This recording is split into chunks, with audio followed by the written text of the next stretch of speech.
তৃতীয় শ্রেণীর শিক্ষার্থীবৃন্দু, তোমাদের প্রাথমিক গণিত বইয়ের 36 পৃষ্ঠার 4 নম্বর অঙ্ক। হাসান সাহেব বইমেলায় প্রথম দিন 5,620 টাকা এবং দ্বিতীয় দিন 6,385 টাকার বই বিক্রি করেন। দ্বিতীয় দিন তিনি কত টাকার বই বেশি বিক্রি করেন? তাহলে আমরা এই সমাধানটি করার জন্য প্রথমে লিখব দ্বিতীয় দিন বিক্রি করেন 6,385 টাকার বই আর প্রথম দিন বিক্রি করেন 5,620 টাকার বই। তাহলে যেহেতু দ্বিতীয় দিন কত বই বেশি বিক্রি করেন, বেশি বা কম হলে বিয়োগ করতে হয়, সেজন্য বিয়োগ করলে আমরা পাবো এরকম 5 থেকে 0 বাদ দিলে 5, তারপরে 8 থেকে 2 বাদ দিলে 6, তারপরে 13 থেকে 6 বাদ দিলে 7, হাতে আছে 765। 5 নম্বর অঙ্কটিতে বলা হয়েছে নাজমা বেগম 1560 টাকা নিয়ে বাজারে গেলেন। তিনি 975 টাকা খরচ করলেন। তার কাছে কত টাকা অবশিষ্ট রইল?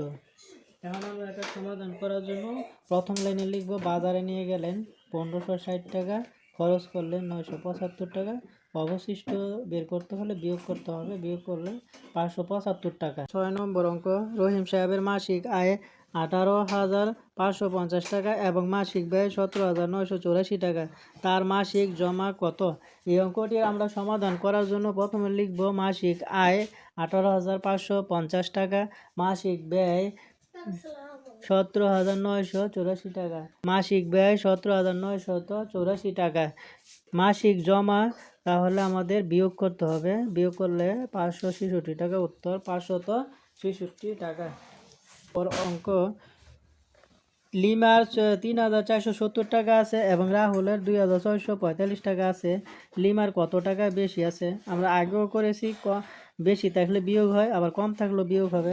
সেজন্য আমরা প্রথম লাইনে লিখব লিমার আছে 3,470 টাকা, রাহুলের আছে 2,600, রাহুলের আছে 2,645 টাকা। লিমার বেশি আছে, বিয়োগ করব, বিয়োগ করলে 825 টাকা। তৃতীয় শ্রেণীর শিক্ষার্থী বন্ধুরা, তোমাদের প্রাথমিক গণিত বইয়ের 36 পৃষ্ঠার 8 নম্বর অঙ্কে বলা আছে বিজয়বাবু 35,000, বিজয়বাবু 35,465, বিজয়বাবু 35,465 টাকা দিয়ে একটি সাইকেল এবং 45,722 টাকা দিয়ে একটি টিভি কিনলেন। তিনি কত টাকা বেশি দিয়ে টিভি কিনলেন? যেহেতু বেশি দিয়ে টিভি কিনছে, টিভির মূল্যটা প্রথম লাইনে হবে, সেজন্য আমরা লিখেছি টিভির মূল্য 45,722 টাকা, সাইকেলের মূল্য 35,465 টাকা। টিভির মূল্য যেহেতু বেশি, আমরা আগেও বলেছি কম বেশি হলে বিয়োগ হবে, সেজন্য বিয়োগ করলে আমরা এই রেজাল্টটা পাই, অর্থাৎ 10,257 টাকা। উত্তর 10,257 টাকা। তৃতীয় শ্রেণীর শিক্ষার্থী বন্ধুরা, তোমাদের প্রাথমিক গণিত বইয়ের 36 পৃষ্ঠার 9 নম্বর অঙ্কটিতে বলা হয়েছে একটি ট্রেনে 2,165 জন যাত্রী আছেন। একটি স্টেশনে 796 জন যাত্রী নেমে গেলেন। এখন ট্রেনে কতজন যাত্রী আছেন? তাইলে অঙ্কটা করতে হলে প্রথমে এইভাবে লিখতে হবে, ট্রেনে যাত্রী আছেন 2,165 জন, তারপরে স্টেশনে নেমে গেল 796 জন। তাহলে ট্রেনে যাত্রী আছেন, কি বিয়োগ হবে না যোগ হবে? তাহলে বিয়োগ করলে আমরা পাচ্ছি 1,369 জন। 10 নম্বর অঙ্কে বলা হয়েছে আবিদের মায়ের কাছে 20,500 টাকা ছিল। তিনি আবিদকে 3,685 টাকা বাজার করার জন্য দিলেন। এখন আবিদের মায়ের কাছে আর কত টাকা রইল?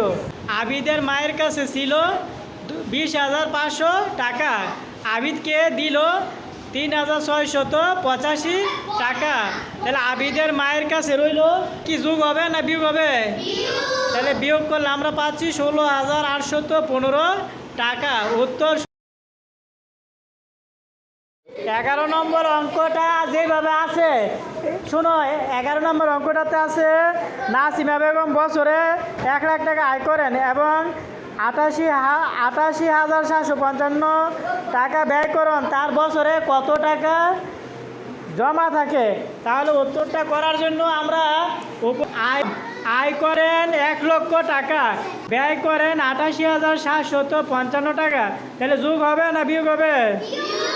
বিয়োগ হবে। জমা থাকে কত টাকা বের করতে হলে যোগ হবে না বিয়োগ হবে?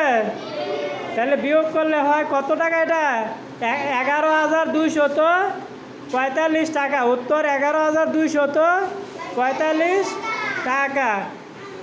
নম্বর অঙ্কে লেখা আছে 1250 বিয়োগ 960 সমান একটি খালি ঘর। গাণিতিক বাক্যটি দিয়ে একটি গল্প তৈরি করো। তাহলে গল্পটা আমরা এরকমভাবে লিখতে পারি। মারজানের মায়ের কাছে ছিল 1250 টাকা। মারজানকে বই ও খাতা কেনার জন্য দিলেন 960 টাকা। এখন মারজানের মায়ের কাছে কত টাকা রইল? ভিডিওটি ভালো লাগলে চ্যানেলটি সাবস্ক্রাইব, লাইক, কমেন্টস করবেন।